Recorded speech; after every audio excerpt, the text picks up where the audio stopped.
una nueva composición química que es la fructosa. De hecho, si se fijan en las bolsas de azúcar que tienen en la parte de acá, aquí menciona que tienen 99% de sacarosa. Y los demás son compuestos químicos que para blanquearla, para cristalizar el azúcar. La sacarosa o el azúcar de mesa se puede dividir en dos tipos, en azúcares complejos y en azúcares simples. Los azúcares simples los podemos encontrar en la fruta o en los dulces. ¿Por qué? Porque son azúcares simples que al consumirlos se descomponen en nuestro organismo de forma directa. En cambio, los azúcares complejos se los encuentran en los almidones, como panes, etc. Estos se los conocen como monómeros, o sea que tienen que ser degradados por nuestro organismo para transformarlos en azúcares simples que podamos asimilar. El más popular sin duda es el azúcar de caña, de la cual es extraída aquí podemos ver la azúcar morena. ¿Cómo se realiza para cristalizar la azúcar blanca? Mediante un proceso donde se le coloca azufre. Esto hace que se cristalice el azúcar. También otro método alternativo para utilizar la caña es en la miel de caña, la cual es un endulzante natural. Aquí podemos ver la miel de caña y voy a explicar cómo es que se forma la miel a partir de la caña. Primeramente se muele la caña y se extrae el caldo de la caña. Luego eso se coloca en una olla grande que se lo conoce como paila. La paila se la coloca con el caldo y se bate constantemente para que eso no se prenda.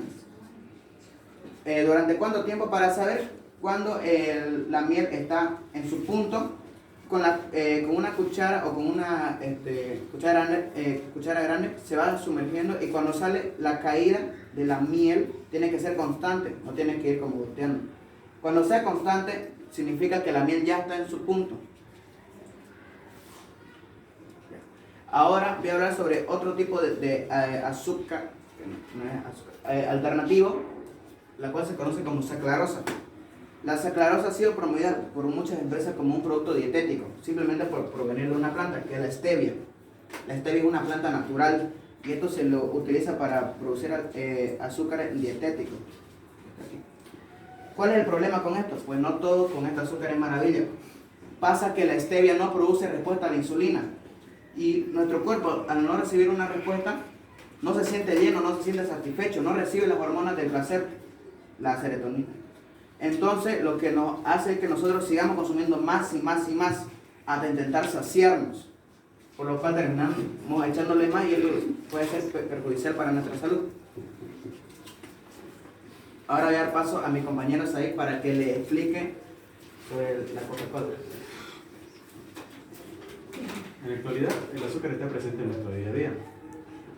Ante saber que podríamos estar consumiendo más azúcar de la que podríamos recibir. El ejemplo más claro sería el de la Coca-Cola, que tiene 63 gramos de azúcar, que son 12 cucharadas de azúcar, en solo una botella de 600 mililitros.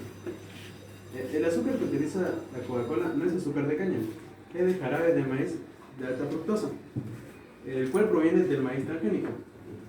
El problema con el jarabe de maíz de alta fructosa es que no causa una respuesta a la insulina.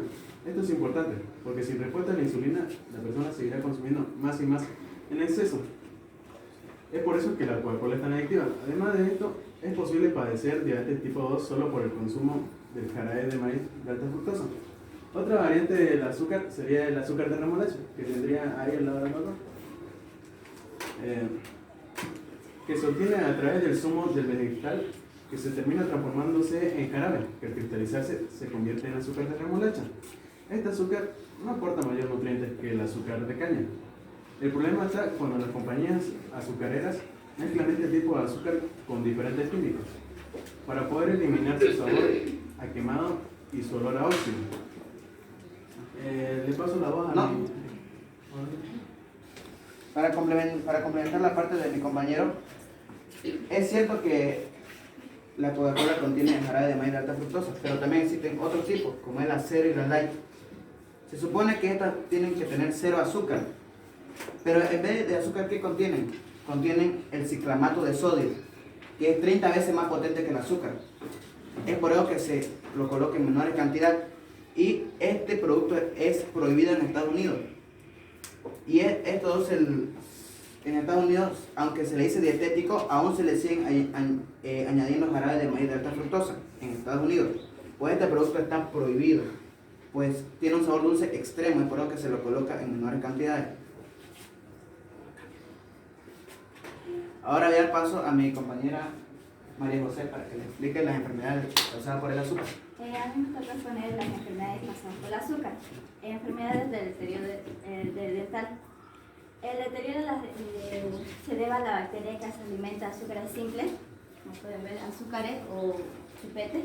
Se alimenta de azúcares simples y esto produce un ácido que a su vez destruye el enmal dental, que puede destruir la capa de los dientes.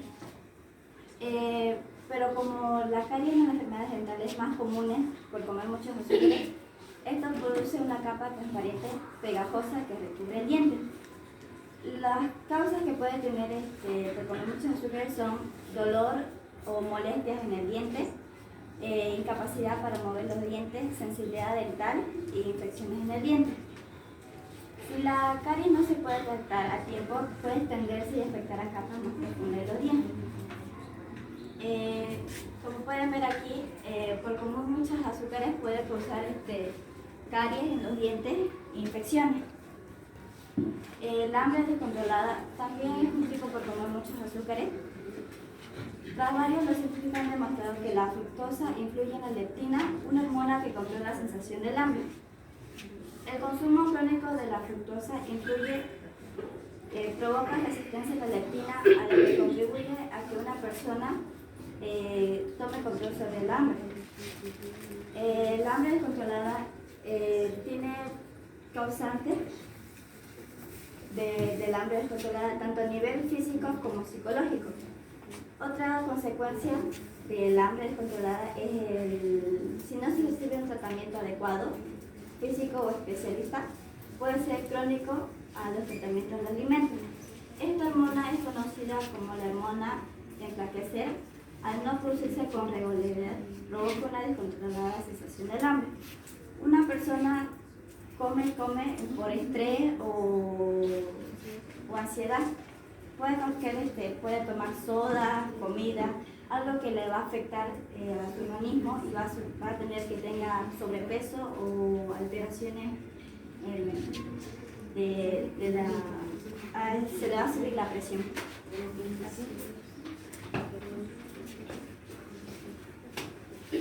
Para complementar a la parte de mi compañera, el hambre descontrolada, como explicó mi compañera, la producción de leptina es constante. Al consumir cada vez más y más azúcar o alimentos dulces, la producción de esta hormona se va a incrementar, haciendo que nosotros prácticamente no podamos seguir sin consumir alimentos dulces. Siempre vamos a tener ese deseo presente. Quiero hacer algo, primero consumo algo dulce, siempre. Esta es una de las mayores enfermedades que se está causando actualmente. Pues, por ejemplo, México, que es el productor número 2 después de Estados Unidos de gaseosa, es el país número 1 con mayor cantidad de sobrepeso, de personas con sobrepeso. Y esto se debe a que la mayoría de las personas, incluso por la misma cultura, los mexicanos producen distintos tipos de alimentos naturales, pero aún así siguen siendo dulces. No importa que no le añadamos azúcar. Ya los alimentos de por sí, por ejemplo las frutas ya contienen azúcar, que es la fructosa. Ahora voy a dar paso a mi compañera para que le explique sobre la hipertensión arterial. La hipertensión arterial. El consumo diario de 74 gramos de azúcar podría estar relacionado con la hipertensión arterial. La hipertensión arterial es una medición de fuerzas ejercitada contra las paredes de las arterias, a medida que el corazón bombea sangre a nuestro cuerpo. La hipertensión arterial se mide con el tensiómetro y el estetoscopio.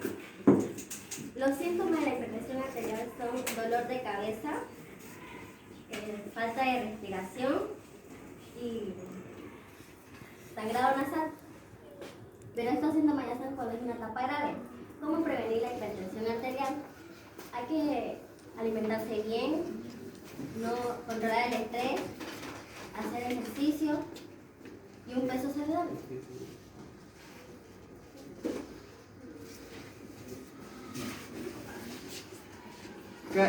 Cada vez que la persona siente un aumento o se siente agitada, es una de las señales principales de hipertensión arterial. Esto puede desencadenar en problemas mayores, pues al obstruirse, existe menor bombeo de glóbulos rojos, que son los que conducen el oxígeno, lo cual nos puede llevar a producir preinfarto, lo cual eso es muy grave y nos puede producir millones de enfermedades más. Miren, que al producir solamente esa enfermedad puede desencadenar miles de problemas más. Ahora le paso a mi compañera Flor para que lo explique sobre la diabetes. Bueno, yo voy a hablar sobre la diabetes. El factor causal de la diabetes puede ser el consumo de refresco, gaseosa o limonada. Las personas que consumen diariamente este tipo de bebida presentan problemas en el corazón, los ojos, los riñones, los nervios, los dientes y las encías. Este tipo de diabetes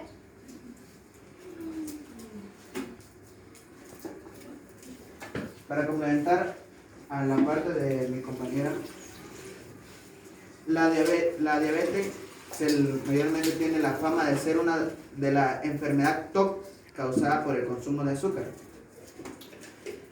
Como se sabe, hay distintos tipos de diabetes: la diabetes tipo 1, la diabetes tipo 2 y la diabetes tipo 3, que es conocida como Alzheimer. Se ha hecho estudios en los cuales las personas, al dejar de consumir alimentos dulces y azucarados, no de golpe, sino bajando poco a poco su consumo, han mejorado. Y esto demuestra que el consumo de azúcar influye tanto en los niveles de nuestro cuerpo también como en el cerebro.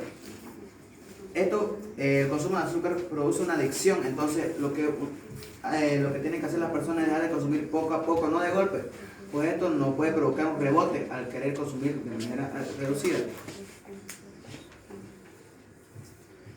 Ahora vamos a pasar a explicarles sobre el tema de los aceites. Ya. El aceite es grasa de origen animal o vegetal. Se puede seguir de los animales o de los vegetales. En esta posición mayormente nos vamos a centrar en el de origen vegetal. Existen de diversos tipos, como por ejemplo el aceite de girasol. Aquí. Que mayormente, como ustedes lo pueden ver, es casi transparente, pasando a blanco. Una persona que está en el supermercado puede decir: oh, pero qué aceite tan puro. No, usted está siendo engañado. Este aceite es refinado. El aceite tal y tal puro como se extrae de la primera prensada es oscuro, tiene todas esas cáscaras, los nutrientes. Pero al ser prensado y caliente, ya que la prensa mecánica ya tiene suficiente calor, lo extrae y queda esto. Esto no tiene ningún nutriente. Esto lo único que hace va a ser dañar su salud. Y lo peor, viene en este envase transparente. Como sabemos, el aceite es muy sensible a tres cosas: al oxígeno, al movimiento y a la luz. Esto, si lo dejamos en el sol, se negrea. Incluso al dejarlo en la heladera se vuelve blanco, se vuelve grasa constante. O sea, se vuelve duro, rígido. Esto nos demuestra que las empresas tienen un poco, casi nada de cuidado en lo que corresponde al consumo de la población de aceites. Esto es muy dañino para nuestra salud y puede desencadenar en miles de enfermedades. Ya. El consumo de aceite de girasol también puede desencadenar en distintos tipos de enfermedades, y esto se puede dar en el nivel de calor en el cual ellos se producen. Voy a dar paso a mi compañero Saik. El aceite de girasol. Investigaciones dicen que estos tipos de aceite tienen ciertos compuestos orgánicos llamados aldehídos, los cuales están relacionados con enfermedades y algunos tipos de cáncer. Se sabe que los aceites a temperaturas calientes emiten aldehídos que contaminan nuestra atmósfera y causan serios daños graves en nuestra salud. Pues se la ha relacionado con algunos tipos de cáncer y enfermedades como el Alzheimer y el Parkinson.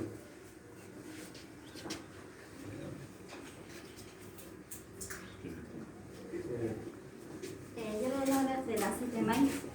El aceite de maíz se caracteriza por tener un alto contenido de grasas poliinsaturadas. Las grasas poliinsaturadas es una grasa dietaria. Las grasas poliinsaturadas incluyen la grasa omega 3, que son buenos para reducir el riesgo de infarto del corazón, reducir la diabetes, baja la presión arterial y controla el azúcar en la sangre. Pero como dijo un doctor y periodista, Michel Ney, el aceite de maíz siempre es bueno siempre y cuando no se le tenga que freír o cocinar. Todo comienza con la hidrólisis, que es la formación de un ácido y una base a partir de una sal con la interacción con el agua. En este caso, interacción con el aceite, que genera un aumento en los ácidos grasos libres y hace que favorezca a los productos de oxidación, haciendo que tenga un olor y sabor desagradable. Los aceites, como pueden ver acá, estos sirven como más para ensalada. No se lo puede freír o cocinar porque esto te puede hacer mucho daño y hace que tú tengas igual mucho sobrepeso o se te sube la presión. También la acción del óxido en el aire es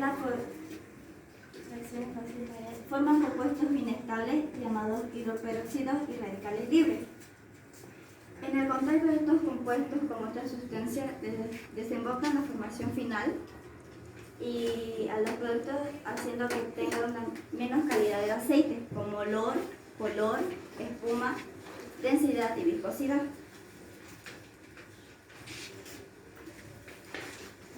Seguramente se preguntarán por qué no hemos traído el aceite de maíz para mostrar.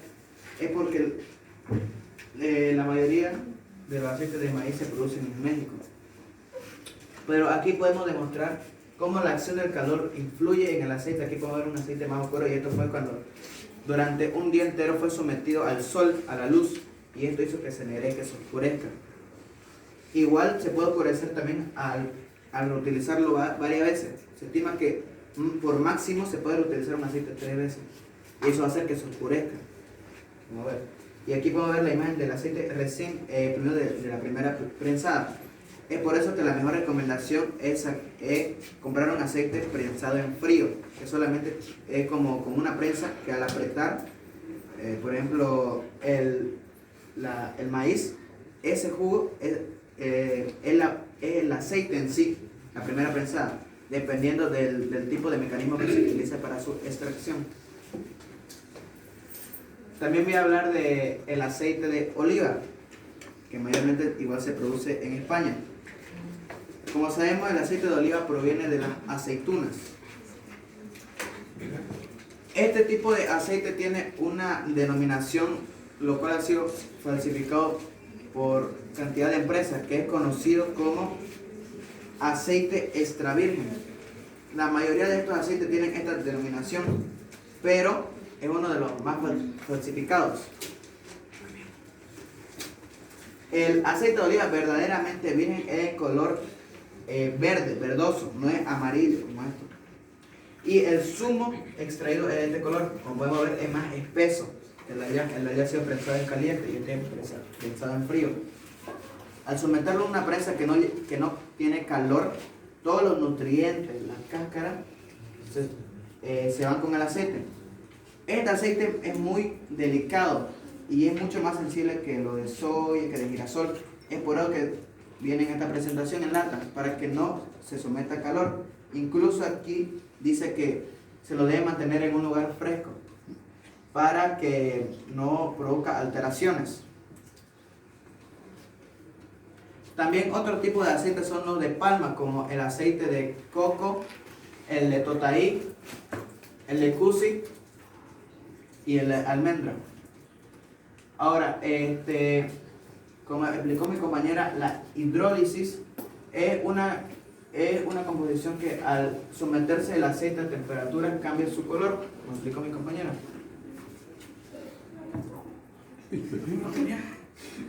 Ya, la acción de oxígeno en el aceite desemboca la unión de estos compuestos químicos, lo cual produce que el aceite se vuelva viscoso al ser reutilizado.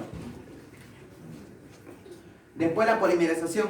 Aquí podemos ver los ácidos grasos cuando están separados con el aceite nuevo, así. Como podemos ver, parece agua. En cambio, al reutilizarlo se vuelve como la miel, así denso, oscuro. Y eso se produce cuando los compuestos químicos se unen. Ahora voy a hablar la parte. Ahora voy a dar paso a mi compañera Monse para que explique sobre la información.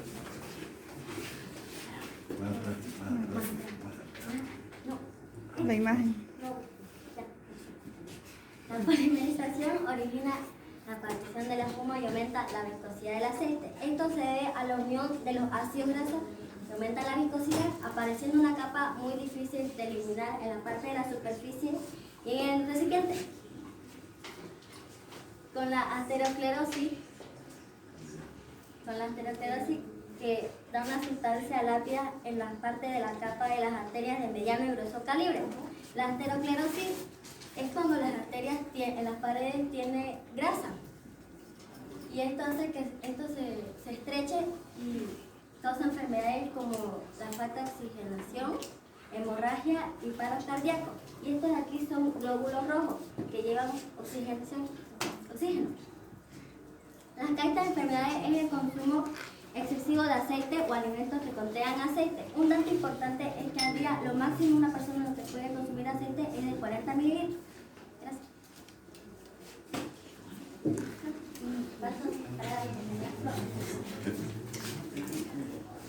Además de los resultados de una serie de experimentos, revelan que el aceite de girasol o de soya, al ser calentado, liberan altas concentraciones químicas.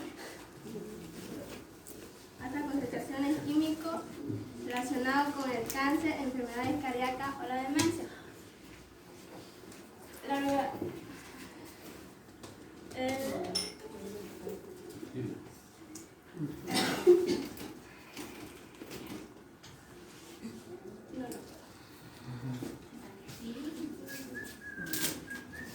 Ya. Para complementar a la parte de mi compañera, el consumo de aceite, aparte de no ser beneficioso para la salud, quita todos los nutrientes a los alimentos que consumimos. Otro tipo de enfermedad, por así decirlo, o problema que puede causarle a los alimentos el aceite es la producción de acrilamida. La acrilamida es una sustancia que se produce en los alimentos al someterlos a muy alta o muy baja temperatura, dependiendo del método que utilicemos. Por ejemplo, podemos dejarlo en el sol unas papas y igual van a producir acrilamida, o la podemos dejar en el refrigerador de igual forma, sin haber tocado ni una gota de aceite. Pero también al calentarlo o al fritarlo en exceso puede producir acrilamida, pues se lo está sometiendo al calor. Ahora para terminar, vamos a mostrar mostraremos fotos de cuando el grupo se reunió para practicar su exposición. Ahí pueden ver cómo están estudiando sus partes y estamos realizando el mapa conceptual. Luego, también hicimos un experimento al jurado, en el cual hemos preparado un jugo sin azúcar y otro con azúcar. ¿Esto para qué demostrar? Para que la fruta ya en sí, como por ejemplo el guineo, que eso es el jugo, ya contiene azúcar, que es la fructosa, y sin la necesidad de añadirle ninguna cucharada de azúcar.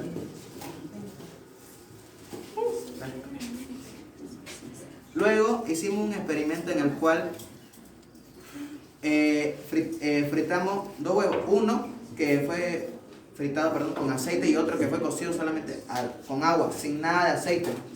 Ahí están para que lo vean. Ahí está el que es con aceite y el que es con agua.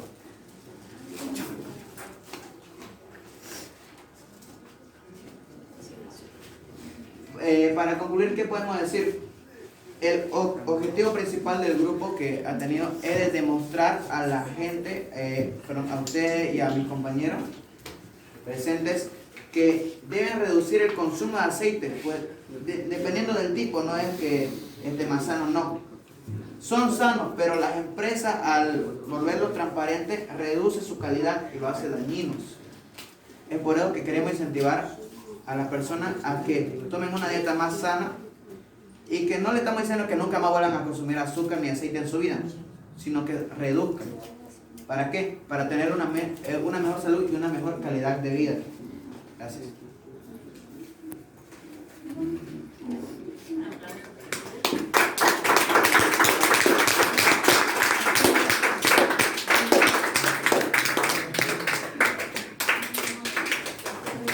El día de hoy nos trajeron la temática de las consecuencias del consumo excesivo en este caso, porque así como bien mencionaron, no puede saber,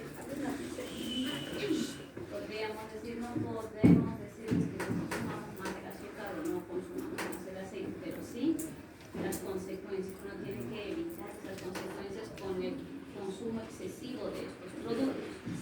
Bien, nos hablaban hace un momento de tipos de aceites que hay. Pero, ¿qué pasa con la gente, con nosotros, con los papás, cuando uno va al supermercado, va al mercadito? ¿Qué pasa cuando uno tiene que consumir o comprar este tipo de productos? ¿Será que nosotros tomamos en cuenta si es de calidad o no es de calidad? ¿O nos vamos mayormente al precio? ¿Cuánto está eso? 50 y el otro 48, denme de 48. Eso lo voy a por 2 pesos. Obviamente las personas con sus papás se fijan en la calidad o también no saben que el aceite, porque como hay mucha publicidad que dicen que el aceite o el aceite de maíz siempre es bueno, cosa que no es tan cierto, porque el aceite de maíz, como ya lo dijimos, el aceite de maíz es malo si no se lo tiene que freír o cocinar. Muy bien, entonces mayormente nosotros nos cuidamos. A veces no nos tomamos la molestia de ver, ¿no? Si está bien, si no está bien, si es más sano, no es más sano. La gente nos vamos al precio muchas veces. No sé si es porque, tal vez muchas veces por la falta de economía o por querer economizar un poquito más, menos las mamás siempre nos vamos a lo más barato. Pero sería bueno también analizar, ¿no?, el tipo de producto que nosotros estamos consumiendo en casa. Hace un momento también nos hablaban del huevo, como decía, con aceite y sin aceite. Ustedes como grupo Silencio, como ya demostraron que realizaron el experimento y ya probaron, voy a suponer que en su momento han podido apreciar y probar de los productos que han realizado. ¿Hay alguna diferencia? ¿Han podido ustedes distinguir con el grupo esa diferencia de, por ejemplo, el frito con azúcar y sin azúcar, el huevo frito con agua y con aceite? ¿Han podido observar las diferencias que hay en estos productos? Ya, para serle sincero, la diferencia no hay, porque yo la he probado, sigue siendo igual de dulce que consumirlo con azúcar. Lo que quisimos demostrar, que sin agregarle nada de azúcar ya se siente dulce.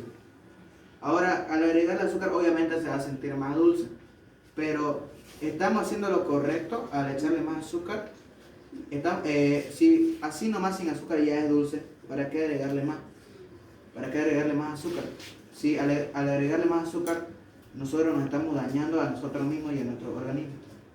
Es por eso que hemos hecho este experimento, para demostrar que sin la necesidad de añadirle azúcar ya es dulce el jugo. ¿Y en cuanto al huevo? El huevo, las estadísticas dicen que el huevo solamente cocido con agua produce un 6,8% de grasas. Y esto se da a lo que ya contiene el huevo, que es la yema, la clara. Ahora, el cocido con aceite produce un 11% de grasas. Eso, aparte de lo que tiene la clara y la yema, Aparte se le añade la grasa contenida en el aceite, dependiendo del tipo de aceite y a la temperatura a la cual fue sometido el alimento. Como ya habíamos explicado, el aceite cambia su composición al someterlo al calor. Y eso también afecta en la cantidad o en la cantidad de grasa que contenga, la cantidad de grasa que absorba. Pero yo me refería a la sazón que tiene el producto. Ah, Yo sé el que sabor. las estadísticas tienen el tipo de información, nos brindan, pero a la sazón que tiene el producto al momento de consumir. Porque si tiene la misma sazón, o sea, yo como mamá, tengo agua en casa, entonces prefiero fritar los huevos con agua, digamos. A eso, tiene la misma sazón, no tengo la necesidad de ir y buscar en el mercado un aceite. Podemos decir que lo mismo, lo único que cambiaría es que la textura, es que como ese está con agua, va a tener agua. Y lo mismo pasa que al hacerlo con aceite, cuando nosotros, por ejemplo, tocamos el huevo con aceite, se siente el aceite, lo mismo, nomás que se siente agua. Pero El en cambio cuanto, en la textura. en cuanto a Sabor, hablar de sabor. eso, en cuanto a hablar de la El sazón, mismo. entonces siempre uno va a preferir el aceite, ¿no? Porque uno con agua a veces como que está muy desabrido. Sabemos que es más sano tal vez, pero es el mismo hábito que tenemos de poder apreciar los alimentos, entonces uno pues prefiere con aceite siempre, ¿no? Entonces a eso me entiendo. Bueno, una consulta sencilla. Si está la persona con obesidad, con sobrepeso, ¿deberíamos nosotros sacar la grasa del menú en su totalidad? ¿Sí? ¿No? ¿Por qué? ¿Deberíamos sacar en su totalidad la grasa? No. Primeramente, cuando una persona tiene sobrepeso, es que ella admita la enfermedad que tiene. Yo tengo sobrepeso, tengo una enfermedad, necesito cuidarme. Primero, lo que tiene que hacer es tomar la decisión de por sí mismo. Si ella tiene la actitud de querer cambiar, primeramente se tiene que hacer una dieta, tiene que ir bajando el consumo poco a poco, no de golpe, porque eso puede producir rebote al querer consumir. Es como una adicción. Cuando uno tiene adicción a algún alimento o alguna sustancia, tiene que ir bajando poco a poco. Y con los resultados que va a dar la persona al estar dejando de consumir, eso la va a incentivar para que ella siga mejorando su salud de vida. Lo importante es incentivar a la persona. Tengo que bajar, tengo que ir consumiendo menos, poco a poco, para que así la persona no note tanto que está dejando de consumir de golpe algo. Y después hacer constante ejercicio para mejorar su salud. Yo quisiera que los demás me respondan, creo que la pregunta no ha sido tan clara. En su totalidad el ser humano debe de sacar la grasa del menú